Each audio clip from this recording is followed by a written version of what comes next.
In this video, I'd like to take you through the steps of adding a solid color to a basic material. Now, it might not sound like much, but there's a few important things you're going to want to know in order to make that skin as efficiently as possible. Your primary controls are going to be the color swatches found under the basic parameters section in the material settings.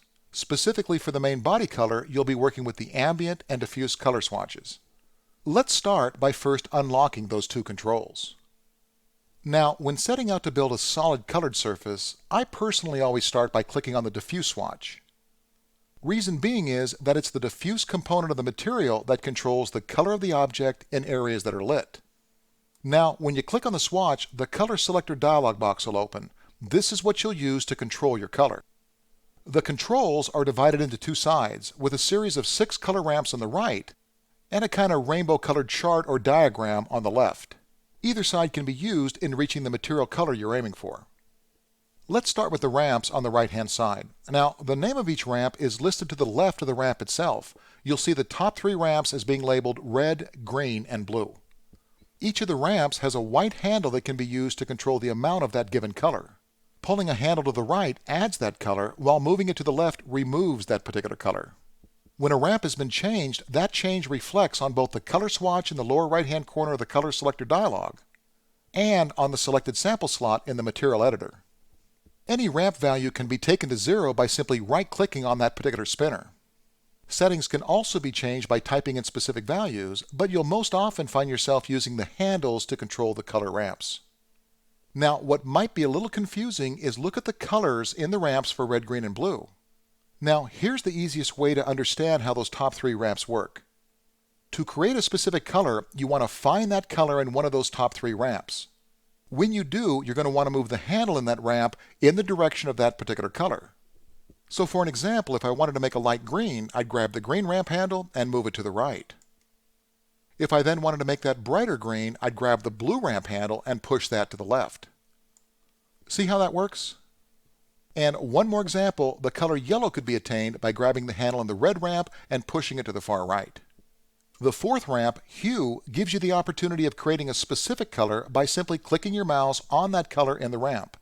So for an example, I could make blue by clicking on the blue color, green by moving over and clicking on that, or red by going to the far right and clicking there. Down below that, your 5th ramp is your saturation, which controls the amount of color in the color. You can kind of see that by the colors in the ramp itself. So when the ramp handle is set far to the right, you have a fully saturated color, while pulling the handle gradually to the left represents a color absent of color. The value ramp controls the lightness and darkness of a color. You can see that directly again by the colors in the ramp. So a light color is controlled by moving the handle to the right, whereas a darker version of that color is achieved by then sliding that handle to the left. The controls on the left-hand side of the dialog give you the opportunity to select your color by clicking in the rainbow chart and moving your mouse over to the desired color. You can then further change that color by using the whiteness and blackness sliders on opposite sides of the chart.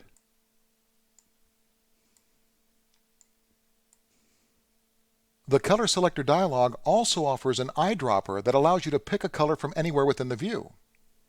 This comes in especially handy when wanting to match a specific color that's already in your scene. If you want to take things back to the color that was up when the controls were first opened, simply click on Reset. Okay, before we close things up, let's settle in on a light blue. Now, look at the colors in the top 3 ramps. To create light blue, I'll grab the blue handle and pull it to the right, then take out a little of the red. If I want to make it a little richer, I'll simply add a little saturation. Let's say we're happy with that, now click OK. Now, where the diffuse color swatch controls the color of the object in areas that are lit, the ambient swatch controls the color of the object but in areas that are unlit, the non-illuminated areas of the surface, in other words. So because of that, the ambient color is typically a darker version of the diffuse. To get there, let's first match up the 2 colors by dragging the diffuse swatch onto the ambient. When the option box opens, click on Copy. Now we can open up the ambient and darken the color by dragging the value to the left. So that's pretty much what you need to know about controlling a material's main body color. Take some time to practice the various options, then choose the color changing techniques that work best for you.